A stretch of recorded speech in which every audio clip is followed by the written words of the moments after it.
Mukapin sa 1,300 ka mga senior citizens sa Barangay Calamba, Dakwen sa Sugbo ang nakadawat og sayong pinaskuhan gikan sa GMA Kapuso Foundation. Ato silang ila-ilahon sa report ni Alan Domingo.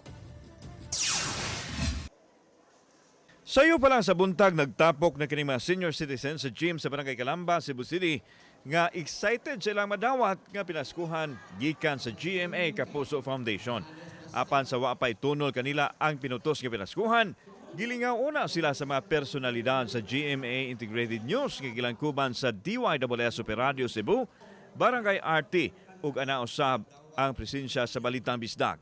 Daw nalimtan nila ang ilahang edad sa bahakhak sa katawa sa komedya ni Kapusong Algin Abakita. Mibaw sab sila sa paghalad og sayaw nga karinyosa.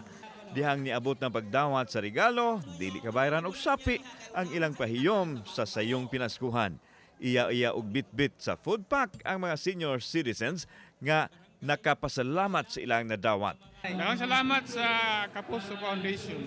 GMA Kapuso Foundation. Merry Christmas. Merry Christmas advance.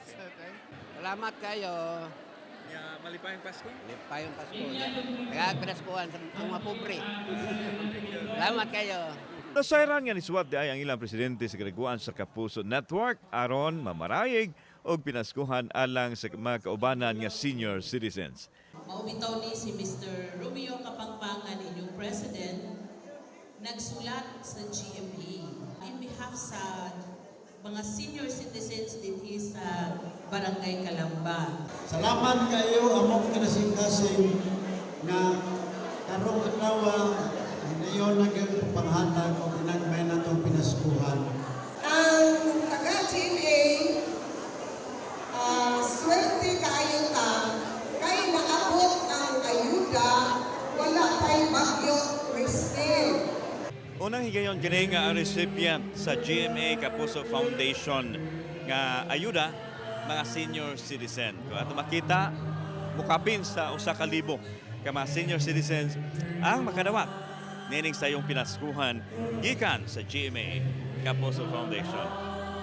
Taliwa sa talisaw nilang mga adlaw na matyagan sa mga senior nga gihatagan pa sila og importansya sa mga tao nga nagmahal kanila. Kauban si Clover Lumayag, ako si Alan Domingo. Balitang Bisdak.